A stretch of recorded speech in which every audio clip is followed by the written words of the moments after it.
அஸ்ஸலாமு அலைக்கும். Welcome to foodie with Binu channel. நான் இன்றைக்கி உங்களுக்கு செய்து காமிக்க போகிறது ஒரு டேஸ்டியான சிக்கன் மந்தி தான் செய்ய போகிறேன். திரும்ப திரும்ப சாப்பிடணும் போலே இருந்தது, அவ்வளோ டேஸ்ட்டாக இருந்தது. கண்டிப்பாக நீங்கள் எல்லோரும் ட்ரை பண்ணி பார்க்கணும். நம்ம சேனல் உங்களுக்கு பிடிச்சிருந்தா லைக் பண்ணி கமெண்ட் பண்ணி ஷேர் பண்ணுங்கள். இப்போது நம்ம எப்படி செய்யுதுன்னு பார்க்கலாம் வாங்க. இப்போது இந்தியா கேட்டு அரிசி தான், நான் புழுங்கல் தான் எடுத்திருக்கேன். இதை இப்போ தண்ணியில் நம்ம 2-3 தடவை போட்டு கழுவிட்டு இதை நல்லா தண்ணி விட்டு இப்போ நம்ம மூடி வைக்க போகிறோம். இப்போ இந்த அரிசி 1 மணிக்கூர் ஊறணும். ஊறினா தான் நம்ம ரைஸ் வைக்கும்போது நல்லா சாஃப்டாக இருக்கும். தாவூத் அரிசின்னா ஒரு 10 நிமிஷம் 20 நிமிஷம் போட்டால் போதும். இது 1 மணிக்கூர். சிக்கன் நான் முதல்ல வாங்கி தண்ணியில் போட்டுட்டேன். இதில் இந்த முள், ஈரல், கைச்சிப்பி இதெல்லாம் இன்னொரு நாள் குழம்பு வைக்கலாம் அப்படின்னு சொல்லிட்டு நான் எடுத்து ஃப்ரிட்ஜில் வச்சுட்டேன். லெக் பீஸ் மட்டும் நம்ம முள் இல்லாத சிக்கன் எடுத்து வச்சுருக்கேன். இது ஸ்கின்னோட இங்கே கிடைக்காது. ஸ்கின் இல்லாமல் தான் இப்போ எல்லாம் இங்கே தருவாங்க. நீங்கள் அப்படி ஸ்கின்னோட கிடைச்சா வாங்கிக்கிடுங்க. இப்போ நான் இந்த சிக்கனில் மசாலா பிடிக்கணுங்கிறதுக்காக ஹோல் போட்டு நம்ம வப்படம் குத்தும்ல கம்பி, அதை எடுத்துகிட்டு சிக்கனில் ஹோல் போட்டு வச்சேன். இப்போ சிக்கன் கழுவிட்டு குக்கரில் எல்லாம் நிரப்பி வச்சுட்டு மல்லி இலை கொஞ்சம் அதிகமாக சேர்த்துக்கிடுங்க, புதினா இலை கொஞ்சம் கம்மியாக சேர்த்துக்கிடுங்க. ரொம்ப இலை மேகி கியூப் நான் 1 எடுத்து அதை கல் வச்சு பொடிச்சு போட்டேன். நான் ஃப்ரீசரில் வச்சுருந்ததுனால நல்லா கட்டியாக இருந்தது. இப்போது ஜீரகம் ஃப்ரெஷ்ஷாக அரைச்சி 1 டீஸ்பூன் சேர்த்தேன். நம்ம black pepper 1.5 teaspoon, 1/2 teaspoon salt. இப்போ மந்தி மசாலா பவுட்ரு நம்ம வீட்டில் ரெடி பண்ணதுனாலும் சரி, கடையில் வாங்கினதுனாலும் சரி, இப்போ நான் இதில் 1.5 ஸ்பூன் சேர்க்கணும். இப்போ 1 டேபிள் ஸ்பூன் போட்டாச்சு. இனி 1/2 டேபிள் ஸ்பூன் கூட நம்ம சேர்த்துடலாம்.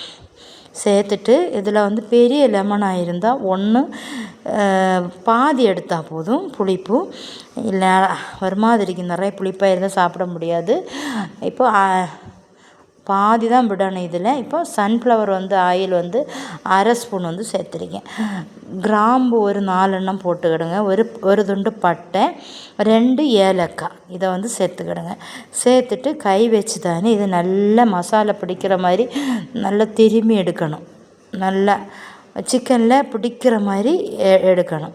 எடுத்துட்டு ஒரு மணிக்கூர் வெளியில் வச்சுருந்தாலும் சரி, இல்லைன்னா உடனே செய்யணுன்னாலும் செய்துக்கலாம். நான் ஸ்டவ்வில் கொண்டு வச்சுட்டு வந்திருக்கேன். இப்போ அரிசி ஊற போட்டேன். அது சல்லடையில் வச்சு தண்ணி வடிகட்டுக்கு தட்டி வச்சுட்டு, இப்போது நம்ம ரைஸுக்கு தண்ணி கொஞ்சம் அதிகமாக வச்சுக்கிடுங்க. அப்போ தான் அரிசி ஒட்டாமல் வரும். இப்போ மிளகு ஒரு டீஸ்பூன் சேர்த்துருக்கேன். ஒரு துண்டு பட்டை, 4 கிராம்பு, ஏலக்காய் இதெல்லாம் சேர்த்துக்கிடுங்க. ட்ரை லெமன் 1 இருந்தால் அதில் சேர்த்துக்கிடுங்க. அதையும் சேர்த்துட்டு இப்போ கல் உப்பு இந்த தண்ணிக்கு தகுந்தபடி கல் உப்பு வைக்கணும். நல்லா மிக்ஸ் பண்ணி விடுங்க. நல்லா மிக்ஸ் பண்ணிவிட்டு சன்ஃப்ளவர் ஆயில் 2 டீஸ்பூன் இதில் சேர்த்துக்கணுங்க. சேர்த்து நல்லா மிக்ஸ் பண்ணி விடுங்க. இந்த ஸ்பூன் வச்சு நல்லா மிக்ஸ் பண்ணி விட்டால் போதும். இப்போது நல்லா மூடி போட்டுடுங்க. தண்ணி நல்லா தளதளான்னு நல்லா கொதிக்கட்டும். அதுக்கப்புறம் நம்ம எடுக்கலாம். இப்போ தண்ணி நல்லா கொதிச்சிடுச்சு. இப்போ ஓப்பன் பண்ணி பார்க்கலாம். இந்த தண்ணி டேஸ்ட்டாக இருக்கான்னு நாக்கில் வச்சு பார்த்துடுங்க. இந்த சால்ட்டெல்லாம் கரெக்டாக இருக்கேன்னு, அப்போ தான் ரைஸுக்கு கரெக்டாக இருக்கும். இப்போ நான் நல்ல தண்ணி வடிகட்டி வச்சுருந்த அரிசி அதை இப்போ கொதிச்ச தண்ணியில் எடுத்து போட்டாச்சு. போட்டு அடி பிடிக்காமல் இருக்கிக்கு ஒரு மிக்ஸ் பண்ணிவிட்டு மூடி போட்டேன். இப்போ நம்ம புழுங்கல் அரிசி இல்லையா, தாவூத் அரிசின்னா சீக்கிரம் வெந்துடும். இது அரிசி வெந்திருக்கேன்னு பார்த்தேன். நம்ம வெந்திருக்கேன்னு பார்க்குறது எப்படின்னா, அரிசி கையில் வச்சதும் இப்படி உடஞ்சிரும். அப்போ டக்குன்னு அரிசி வெந்தாச்சுன்னு அர்த்தம். இப்போ சிக்கன் ரெடி ஆகிருக்கு பாருங்கள். அது தண்ணி சிக்கன்லேயே உள்ள தண்ணி தான்.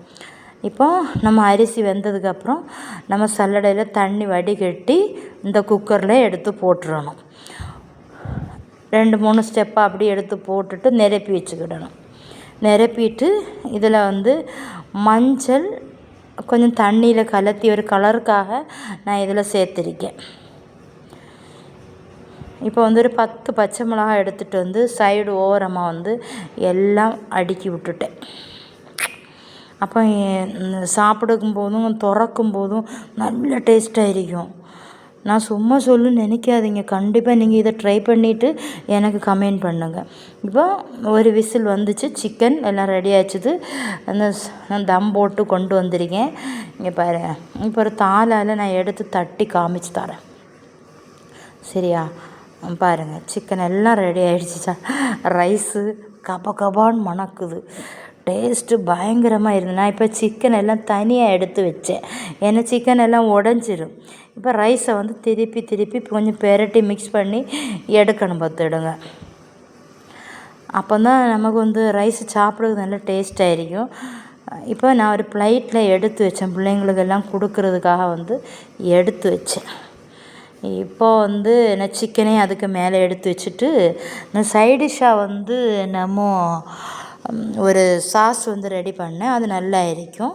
இதில் வந்து சிக்கன் டிப் பண்ணி சாப்பிடும்போது இன்னும் ஒரு பீஸ் சாப்பிடணும் போலே இருக்கும். கண்டிப்பாக ட்ரை பண்ணி பாருங்கள் ஒரு தடவை.